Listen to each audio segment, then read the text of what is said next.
20대 총선 선거구가 정해졌습니다. 총 253개의 지역구 조정이 일단락되면서 공천 문제로 당내 파열음이 일고 있는 여야 모두 그 셈법이 복잡해지고 있는데요. 자세한 내용 최창렬 용인대 교수 그리고 강미은 숙명여대 교수와 함께 알아보겠습니다. 자, 안녕하십니까? 안녕하세요. 안녕하세요. 네. 총선 45일을 앞두고 선거구가 최종 획정이 됐는데요. 여야 합의에도 불구하고 그동안 획정위에서 결론을 내리는 데는 그 상당한 시간이 걸렸어요. 그 배경 어디에 있다고 봐야 할까요? 그래서 최근에는 여당과 야당의 정치적 셈법이 달라서 그렇게 늦어졌다고 보입니다. 일단 선거구 획정을 먼저 하자고 했던 야당의 입장과 그리고 새누리당은 쟁점 법안을 먼저 통과시키자, 그런 다음에 하자. 그러니까 선거법과 이 쟁점 법안을 동시에 적어도 하자라는 게 여당의 입장이었거든요. 이 두 가지 부분이 충돌을 하면서 선거구 획정이 대단히 늦어졌어요. 내일 이제 본회의에서 처리하게 됐는데 기본적으로 이 선거구 획정을 가지고 또 여당 내에서도 상당히 그 친박과 비박 간의 계산이 좀 달랐던 것 같습니다. 최근에 선거구 획정에 합의하면서 친박 의원들이 이제 김무성 대표 측을 좀 비판도 하고 그랬었거든요. 그래서 어쨌든 이 선거구 획정이 맨 처음에 꼬였던 것이 여당과 야당이 비례대표 의석을 가지고 야당은 비례대표를 줄일 수 없다라는 입장이었고 여당은 비례대표 좀 줄이자. 그래서 농어촌 지역의 피해를 좀 최소화하자. 이런 입장이었고 그리고 이제 연동형 비례대표제라든지 석패율제도 이러한 것들을 좀 도입을 해서 표의 등가성이나 비례성을 확립시키자라는 게 야당의 입장이었어요. 근데 이 부분은 전혀 받아들이지 않았습니다. 그래서 일찍이 비례대표를 7석 줄여서 지역구를 7석 늘리는 그것은 이제 합의가 됐었는데 구체적인 이제 선거구 획정, 그러니까 그 경계 지역을 어떻게 조정할 거라든지 통합을 어디다 하고 이제 그 분구를 어떻게 하는지 이런 부분들 때문에 대단히 늦어졌다 이렇게 보여집니다. 네. 선거구 획정이 구체적으로 어떻게 정리가 됐는지 한번 살펴보도록 할까요? 네. 네. 분구가 된 지역이 모두 몇 개인가요, 이번에? 네, 분구가 된 지역이 지금 많이 있는데 전체적으로 말하자면 지방은 줄고 수도권은 늘었다. 이렇게 요약을 할 수가 있고요. 이 지역구 획정이 이제 선거구 획정이 오늘 된 데에 대해서 평을 하자면 참 빨리도 하셨습니다. 이렇게 평할 수 있을 것 같습니다. 지금 보면 서울이 2곳이 늘었고 인천 1곳 늘었고 경기도 8곳 늘었죠. 그리고 전북, 전남 1곳씩 줄었고 그리고 경북이 2곳 줄었습니다. 그래서 이제 총 7석이 늘었는데요. 국민들 입장에서는 이렇게 생각하실 수도 있을 것 같아요. 참 줄여도 시원찮을 판에 늘었구나 이렇게 생각할 수도 있을 것 같은데 이게 인구 대비로 하다 보니까 이렇게 된 것이죠. 그러다 보니까 이렇게 분구가 된 곳에서도 국회의원들, 기존 국회의원들의 이해 득실에 따라서 이걸 좋아하는 경우도 있을 것이고 또 새로 늘어난 곳에 대해서는 이게 무주공산이다라고 느끼는 분들도 많이 있을 수 있겠죠. 그리고 지역구가 합해지는 경우에는 헌법 소원까지 불사하겠다 이런 국회의원 후보자도 나타나고 있는 상황입니다. 네. 선거구 획정안을 보니까요. 16개 지역이 분구가 됐고요. 또 9개 지역은 통합이 됐고요. 또 구역 조정이 이제 5개 지역에서 이루어졌고요. 또 경계 조정은 12개 지역에서 이루어지지 않았습니까? 이제 획정안이 국회에 최종 제출이 됐기 때문에요. 이제 본회의에서 이제 최종 처리하는 절차가 남아 있을 텐데요. 향후 남은 절차 이거 어떻게? 내일 본회의에서 처리가 될 겁니다. 이제 선거일을 이제 불과 40여일 앞둔 거죠. 49일인가요? 정확하게 이렇게 남겨놓고 처리가 될 45일 남았죠. 45일이죠. 그러니까 지난 19대 때는 44일 전에 획정이 됐었거든요. 17대 때는 더 촉박해서 돼서 37일 전에 이제 됐었는데 아무튼 내일 처리가 돼야 되는데 지금 현재 국회에서 필리버스터가 계속 진행이 되고 있거든요. 만약에 필리버스터가 내일 본회의에도 계속 연장이 된다면 내일 29일에도 아마 처리되기가 어렵지 않을까 이렇게 보여집니다. 야당이 어떠한 출구 전략을 고민하고 있는지 이제 오늘 내일 이제 결정을 해야 될 텐데 만약에 내일조차도 이 선거구 획정을 국회 본회의에서 통과시키지 못한다면은 그야말로 이제 총선거 날짜를 연기할 수밖에 없는 상황이 올 것 같기도 합니다. 그래서 그러한 상황은 오지 않겠죠. 이제 선거구 획정을 했으니까, 여야가 합의를 했으니까. 남은 쟁점은 어쨌든 현재 여야 간의 테러 방지법을 두고 벌어지고 있는 이 필리버스터, 이 부분을 야당이 어떻게 정리할 것인지, 이 부분이 관건인 것 같습니다. 네. 구체적으로 선거구 획정안을 보면요. 가장 관심이 가는 곳이 수도권인데요. 왜 그러냐면 이번 20대 총선의 최대 승부처이지 않습니까? 그렇죠. 최대 그런데 승부처죠. 또 수도권은 10석이 늘어났어요. 네. 그 자세한 내용 한번 소개해 주시겠습니까? 네, 경기가 8석이 늘어났고 서울 1석, 인천 1석 이렇게 늘어났는데 보면 강남이 원래 강남 갑을 있었죠. 근데 이것이 병이 생기면서 한 곳이 늘어났고요. 이런 경우에 이제 강남 병을 겨냥하고 뛰고 있던 후보들 같은 경우에는 웃을 수 있는 그런 경우라고 볼 수가 있겠고, 인천의 연수구는 황우여 부총리 이 구인데 갑을로 분구가 됐죠. 그리고 중구와 성동 갑을이 합해졌는데요. 여기에 대해서는 여러 가지 이야기가 있습니다. 어떻게 남대문에서부터 성동구까지가 한 구가 될 수 있느냐 이런 얘기가 있고, 그래서 지금 말씀하신 대로 총선의 최대 승부처가 수도권이 됐죠. 근데 우리나라 인구로 보면 서울에 지금 1,000만 인구, 경기도에 1,300만입니다. 그래서 합하자면 2,300만이 이 수도권에 살고 있는 거죠. 예전에 미국의 퀴즈쇼 제펄디라는 데서 이런 퀴즈가 나온 적이 있어요. 한 나라의 인구 4분의 1이 한 도시에 모여 사는 나라는 어디인가? 답이 코리아였죠. 그래서 네. 이만큼 몰려있기 때문에 인구에 따라서 이렇게 재분이 될 수가 있는데, 이걸 보면 이런 생각 듭니다. 지금 도시 지역에서 출마하는 후보자들은 뭐 수킬로 정도만 뛰면 이제 모두 커버할 수 있는 반면에 농어촌 지역에서 출마하는 분들은 수백 킬로를 달려야지 지역구를 커버할 수 있다라고 해서 참 힘들어지겠구나 이런 생각이 드네요. 네. 앞서도 말씀을 드렸습니다만 그 20대 총선의 최대 승부처는 어찌됐든지 간에 이제 수도권이 될 텐데요.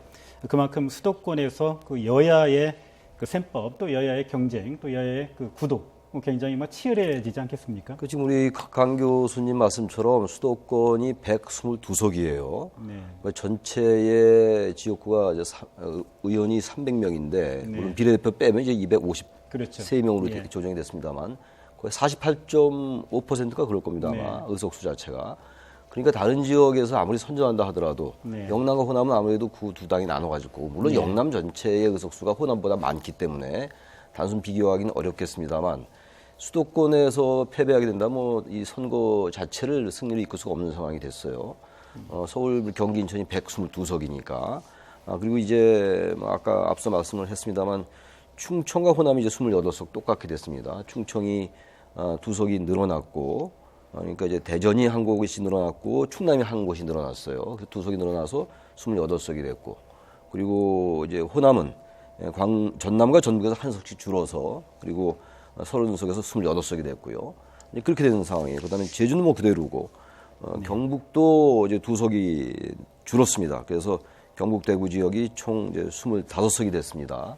그리고 부산, 울산, 경남 우리가 흔히 부울경 이렇게 얘기하잖아요. 근데 거기서는 이제 그대로니까 이제 의석수가 40석 이렇게 된 상황이에요. 그래서 어쨌든 간에 수도권에서 어느 정당이 그 이제 주도권을 쥐느냐의 문제인데 다 아시겠습니다만 현재의 선거구도 자체가 일여 다야 구도로 돼 있잖아요. 그리고 수도권에서 뭐 설령 선거를 앞두고 정당 간의 연대는 아니겠으나 뭐 나름 후보의 연대나 단일화가 있다 하더라도 기본적으로 구도 자체가 여당과 야당으로서는 대단히 불리한 구도죠. 더불어민주당과 국민의당이 같이 출마를 한 적이 많을 테니까 전반적으로 어쨌든 야당에게 상당히 어려운 선거일 수밖에 없다. 선거구도 자체가 이렇게 생각이 됩니다. 네. 앞서도 잠깐 그 말씀을 드렸습니다만 그 수도권이 이제 늘어나는 대신에 이제 9개 선거구가 통폐합되지 않았습니까? 그러다 보니까 통폐합된 그 지역구의 예비 후보들의 이제 명함이 갈리고 있는데요.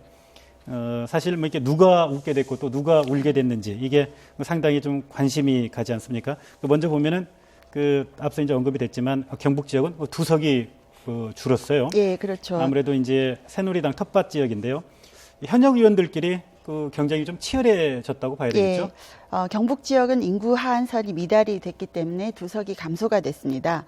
이게 새누리당 텃밭 지역인데 현역 의원끼리 밥그릇 싸움 굉장히 흥미로울 것 같습니다. 보면은 이제 새누리당 이한성 의원 문경 예천이죠. 장윤석 의원 영주, 그리고 김재원 의원 군위 의성 청송, 김종태 의원 상주 이렇게 지역구가 각각 합쳐져서 2석이 줄어들게 되었는데요. 이렇게 되면서 이제 새로 이렇게 재편된 지역구에서 이한성 의원 대 장윤석, 또 김재원 의원 대 김종태 이렇게 당내 현역 의원들끼리 밥그릇 경쟁이 굉장히 치열하게 됐습니다. 네, 호남 지역 그 전남북 역시 그 한 석씩 2석이 줄었는데요. 호남 지역의 유일한 그 새누리당 의원인 이정현 의원의 지역구도 조정이 됐어요. 그렇습니다. 이정현 의원의 지역구가 이제 순천 곡성이었는데 예.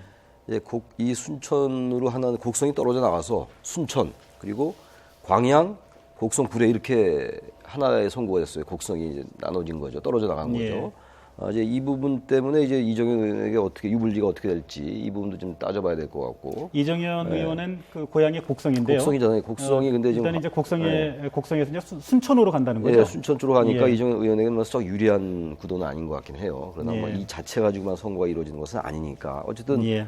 순천 곡성이 전남이 한 석이 이제 늘어난 게 바로 이겁니다. 전 줄은 게 그리고 또 부산 쪽도 지금 바뀌어요. 부산의 정의화 국회의장의 그 지역구가 중동구거든요. 예. 근데 이제 중구는 현재 김무성 대표의 지역구인 영동으로 이제 네. 통합되고 그리고 동구는 서구로 이렇게 나눠져서 통합됩니다. 서구는 유기준 의원 의원이죠. 지역구죠. 네, 그래서 오늘 나온 기사를 보면 이 부산에서 지금 헌법 소원을 하겠다는 후보자까지 나왔더라고요. 예. 왜냐하면 이제 서구와 합쳐진 동구 같은 경우는 반발이 심하다고 합니다. 지리적으로 정서적으로 굉장히 다른데 어떻게 이걸 합칠 수가 있느냐라고 하는 것이고 그래서 중동구에서 뛰고 있던 예비 후보 한 분이 헌법 소원 하겠다라고 하면서 인구 28만 명 하한 상한선 그다음 14만 명 하한선 이것이 헌법에 위배된다 위헌이라고 해서 헌법 소원 하겠다라고 하고요. 근데 이런 상황을 쭉 보면 인접 지역이 아닌데도 묶인 곳 사실 많습니다. 이게 인구 대비로 하다 보니까 이렇게 될 수밖에 없는데 이제 마음에 안 드는 경우는 문화적, 정서적으로 맞지 않는 지역을 묶어놨다라고 해서 반발을 하는 경우죠. 근데 실제로 이제 부산 같은 경우는 인접 지역이 아닌데 왜 이렇게 바뀌었는가? 라고 하면서 김무성, 유기준 이 유력 정치인들이 충돌하는 것을 피하려고 하는 게리맨더링의 한 사례가 아닌가 이런 분석이 나오고 있죠. 네. 선거구 획정위는 그 이번에 그 사상 처음으로 국회 밖에 독립기구로 설치가 돼서 기대를 모았는데요. 그런데 정작 보니까 무늬만 독립기구다 이런 지적이 나오지 않았습니까? 선거구 획정위원회가 뭐 이번에 제대로 구실을 결과적으로 못했다고 봐야 될 것 같아요. 예. 지난번까지는 지난 19대에는 선거구 획정위원회를 국회 안에 뒀었거든요. 지금 말씀처럼 이제 예. 중앙선거관리위원회 산하에 뒀죠. 이번에는 예. 선거구 획정위원회. 그래서 뭔가 선거구 획정위원회가 의원들로부터 좀 자율적으로 활동할 수 있게끔 이러한 이제 취지로 중앙선거관리위에 뒀는데 결국은 이 선거구 조정이 선거법 개정을 통해서 이루어지는 거 아니겠어요? 그렇다면 선거법은 법이니까 국회의원들이 이제 통과시키지 않으면 안 되는 거거든요. 그래서 아무튼 이번에는 비록 선거관리위원회 산하에 뒀다 하더라도 역시 별 구실을 못했다라는 게 일반적인 견해들이거든요. 그래서 향후 20대 총선 때는 이 선거획정위원회를 어디에 두느냐 두지 않느냐의 문제는 아닌 것 같아요. 네. 기본적으로 선거구가 선거에 임박해서 조정될 수밖에 없는 상황이긴 합니다만 의원들에게 가장 사활적인 게 이 선거구 조정이거든요. 네. 다른 여러 가지 뭐 중요한 일도 많이 있겠으나 자신이 재선되는 게 가장 중요하기 때문에 이 선거법을 항상 선거가 닥쳐와서 이렇게 하는 것은 제가 아까 잠깐 말씀드렸다시피 거의 40여일 앞두고 이 선거구가 획정되거든요. 17대 때는 뭐 37일 전에 확정이 됐었고 그래서 뭔가 이 정치관계법들을 선거를 앞두고 이렇게 하게 되면 의원들, 정치인들의 계산이 눈에 보여요. 네. 계산할 수 없는 상당히 선거를 많이 앞둔 상태에서 이루어져야 되거든요. 네. 이건 사실 뭐 선거법뿐만이 아니라 정당법도 마찬가지고 정치자금법도 마찬가지거든요. 사실 네. 지금 뭐 질문에는 그런 내용이 없습니다만 그런 말씀 묻지는 않으셨습니다만 이 정당의 국고보조금도 마찬가지예요. 여기에 대한 이 의견도 굉장히 많거든요. 예. 어쨌든 이러한 정치에 관련된 이른바 정치관계법들을 항상 선거 임박해서 하다 보니까 의원들의 계산이 극명하게 엇갈리는 거예요. 정치적 유불리를 따지다 보니까 이렇게 늦어진 거거든요. 그런 것들에 대해서는 정치권을 포함해서 시민사회라든지 학계 등 어쨌든 논의가 새로 필요할 것 같다는 생각이 듭니다. 네. 선거구 획정위원회뿐만이 아니고 우리나라에 무늬만 독립기구인 그런 기구들이 많습니다. 위원회이긴 한데 여야 대리전을 치르는 그런 곳들이죠. 방송통신위원회도 그랬었고 그래서 여당에서 몇 명 파견하고 거의 파견 직원처럼 일을 하는 경우들이 있기 때문에 그것이 독립기구가 될 수 없는 것 같고요. 정말 실질적인 독립기구가 될 수 없는 것 같고 이런 말씀 드리고 싶어요. 선거에 선거구에 정말 목을 매는 보통 국민들은 많지 않습니다. 그리고 국회의원들은 이 선거구가 너무너무 중요하겠지만 선거구에 관심을 가지는 만큼 정말 민생 경제에 좀 관심을 가졌으면 좋겠고 요즘 인사하고 다니는 후보자들 많이 보게 되는데요. 선거 전에는 뭐 다들 감사합니다, 죄송합니다, 열심히 하겠습니다. 근데 선거 끝나고 나면 내가 누군지 아느냐라고 이렇게 돌변하는 냄비근성 보여주시는 분들도 있는데 마지막 한 말씀을 드린다면 권력이라는 것은 면적에서 나오는 것이 아니고 국민에게서 나온다. 이 말씀 드리고 싶네요. 네, 중요한 말씀이십니다. 선거구 획정안이 이제 국회로 넘어갔어요.